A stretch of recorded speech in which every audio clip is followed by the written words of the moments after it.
Hello, everyone. My name is Ishan, and I'm a curator with a special interest in film and photography. And I'm very happy today to be joined by the director as well as the producer of Ploy. Prapat Jiwarangsan is the director, and then Weiwood Trupong Sathorn is the producer, and they'll be answering questions about the film today. So welcome, Prapat and Weiwood. Perhaps you can start to speak a little bit about this film in a rather straightforward way. What's the background to your making this work and how you became interested in this topic that was explored in the film? First of all, we want to thank the Singapore International Film Festival, for supporting our film, and we really want the Singaporean people to watch this film because this film was made in Singapore, and it is also about the people who came to Singapore. So it is another way to tell Singaporean stories. Okay. So why did you choose this subject or this story? First of all, I will introduce myself. I'm Prapat Jiwarangsan. I'm a filmmaker and a visual artist from Thailand. And I did many things just like art and craft and a filmmaker, something like that. And the reason to make this film because just like 5 years ago when they have the coup d'etat in Thailand, I met Burmese illegal worker in my village in Chiang Mai. And after military coup in Thailand, he disappeared from my village. So there is a question where is him? And that is my first film about the illegal worker in Thailand. So the second film is about illegal worker too, but it's in South Korea in Seoul.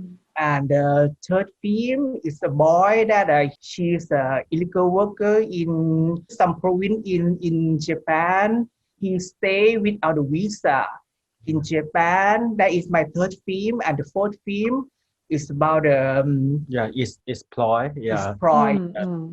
So it's like we have made at least 4 films about more or less about migrant workers. But Ploy is the first medium length film by Prapat. So in this film we have more space and time to go in depth about this subject. So how did you come across this text that you based Ploy stories on, a story on, Far From Home by Patana Kitasa, as well as how did you find the interviewees that you spoke to? I believe it's Daisy Natividad Minglana. Maybe you could speak a little bit about your process of finding this story. I went to the Thai Association at the Golden Mile. That is just like association about the Thai people and just like a Thai labor who working in Singapore. And the director of the association gave me one book. That book is a diary of the Thai people who working in Singapore and about 20 stories, something like that. And Ploy is the one of the story that is quite interesting for me because every story is like maid or labor who working in Singapore, but Ploy is just one story about 6 workers who work in the jungle boher in Singapore. And I'm surprised that they have 6 workers and working in the jungle in Singapore. That's why I'm interested about this story. So, and maid is Daisy. She is Filipino and she working in my just like my sister in Singapore, and I try to interview her about what is your life in Singapore and what did you do on the just like a day off. And maybe I can give a small background about the book. The book is titled Kon Klai Ban. It's written in Thai language. It is edited by Professor Patana Kitiasa. And Patana has already passed away. He is a Thai anthropologist, but he lives and works in Singapore. And his main subject is about Thai migrant workers. That is the subject of his research. And in the process of making his research, he asked many Thai migrant workers to submit like a short diary, yeah, and then he collect these written words, yeah, and he put it in together into one book.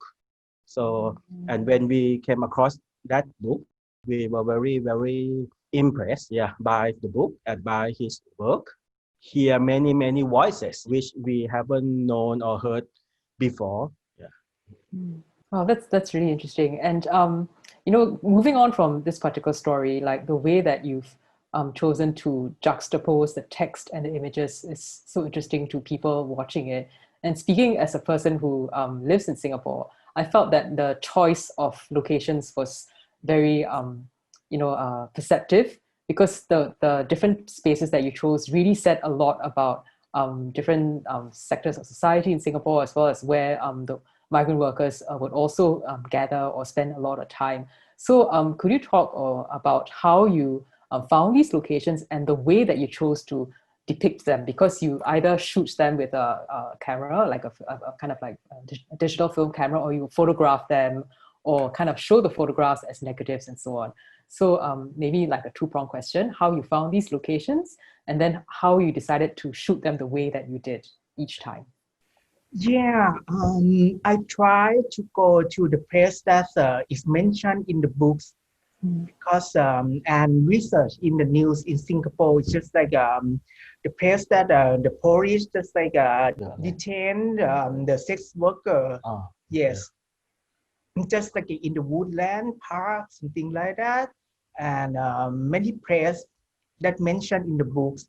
And I try to go to the garden that is many made. I mean, just like Philippines, Indonesian, and Thai that have the day off. Just like Thai people, they stay in the Golden Mile on the Sunday, and the Philippines they stay just like a Lucky Plaza, and Myanmar people they stay in the Peninsula Plaza, something like that. Yeah, I try to research and take a photograph, and let's see how what is going on with this landscape.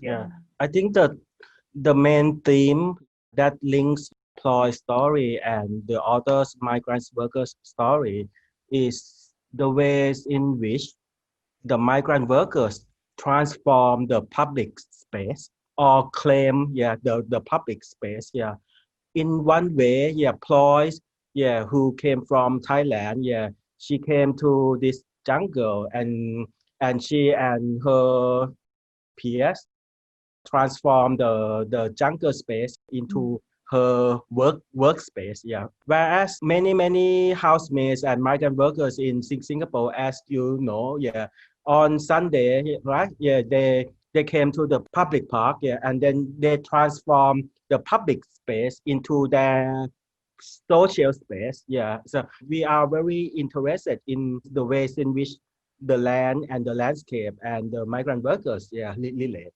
Mm-hmm.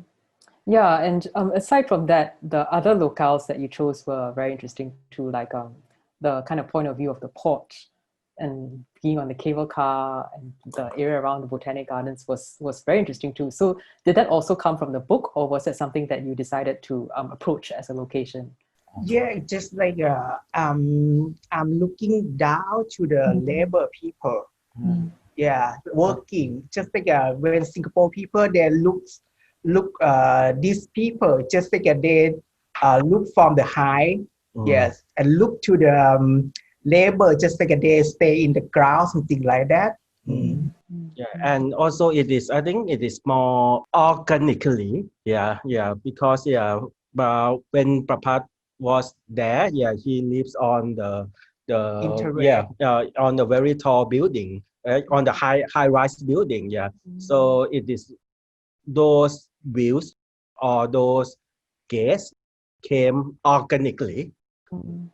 So this was when you were in residency at the Center for Contemporary Art at NTU in Gilman Barracks, right? Yeah.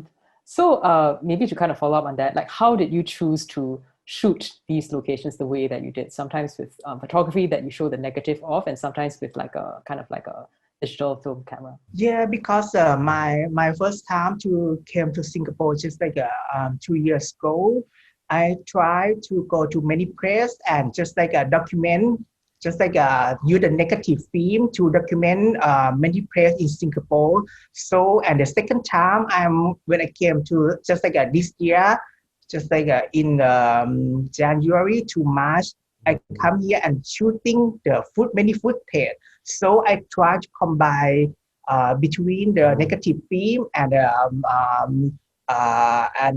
footage together. Yes. Yeah, again, I think it is more developed organically because because when we made the film, we were not sure of the structure of the film. Yeah, we try to be playful and we try to be open for the possibilities. Yeah, so Prapat record that many footages and shot many photographs, and then when we edited the film, we gather all of the things that we could collect, and then we try to find the structure that we can mix the narrative from the interview or from the book, as well as all of the footages and the still photographs and the picture from the slides, all of those things, and then we put it Yeah, together. and one reason that I use the negative film because when you transfer from negative to the positive, you will not see the face query about the migrant worker. That is why I use the negative film in the slide in my film. Yes, something like that. Yeah, because for the audience who haven't seen the film yet, the film has certain parts of the film, were shown as negative film, and the reason that we decide to choose those medium, is because we don't want to be intrusive to the subjects that we shoot, So by using the negative films, you will not see the faces of the people clearly, but the audience can still get the sense of that they are migrant workers. Yeah, I mean, aside from showing the negative as well, I mean, there's this gesture that takes place throughout the film, which is that you're coloring in the negative, and then later you develop in the dark room using this red ink to color in. And just now you mentioned that you are like very rooted in your visual art practice. So this is something that you always have done with the kind of a film material. You like scrape the emulsion away from your photos, or you make them very small, or you magnify them with a glass, and you're always kind of like treating it in this way. So in this particular film for Ploy, like what was kind of like your thinking behind using this approach of coloring and then developing this image?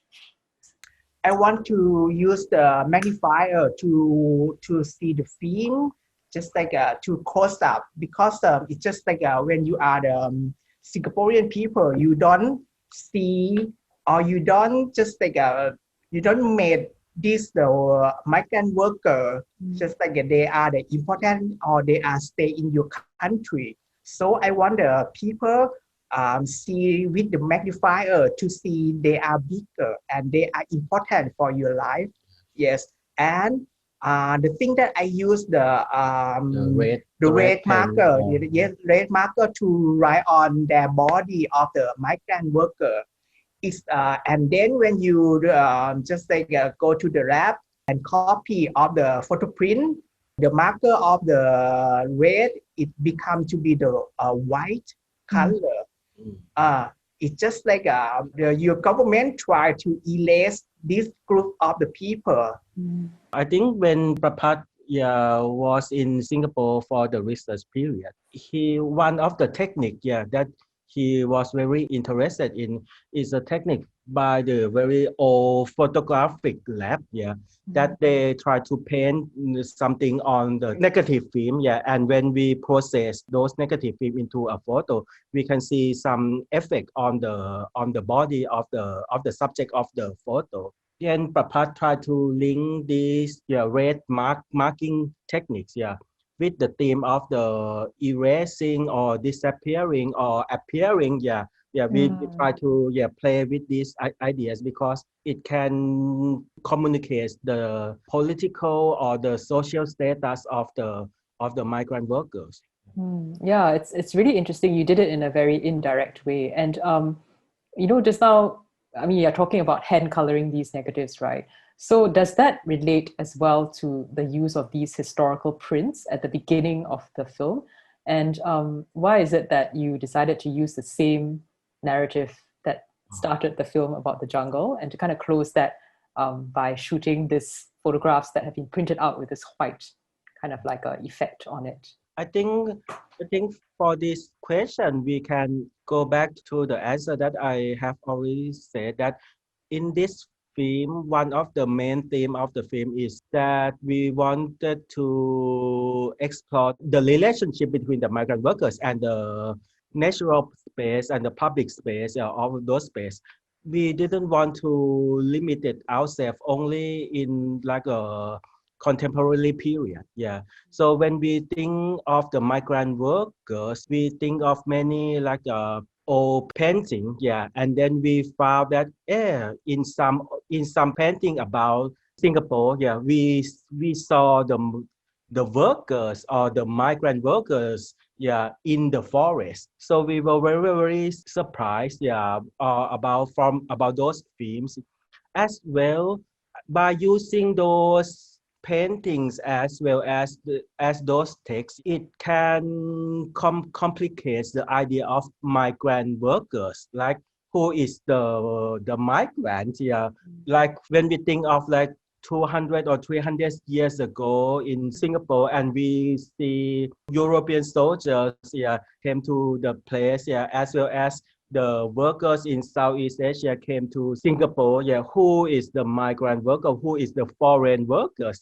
I think this idea is very interesting. So we use it to like open and to close the film in order to make the film have more temporal or historical dimension. To it. Yeah. No, I mean, I think that made it very rich, because it was something that was distinct enough for me to remember, hey, I heard this at the beginning. So it really was quite effective for me personally.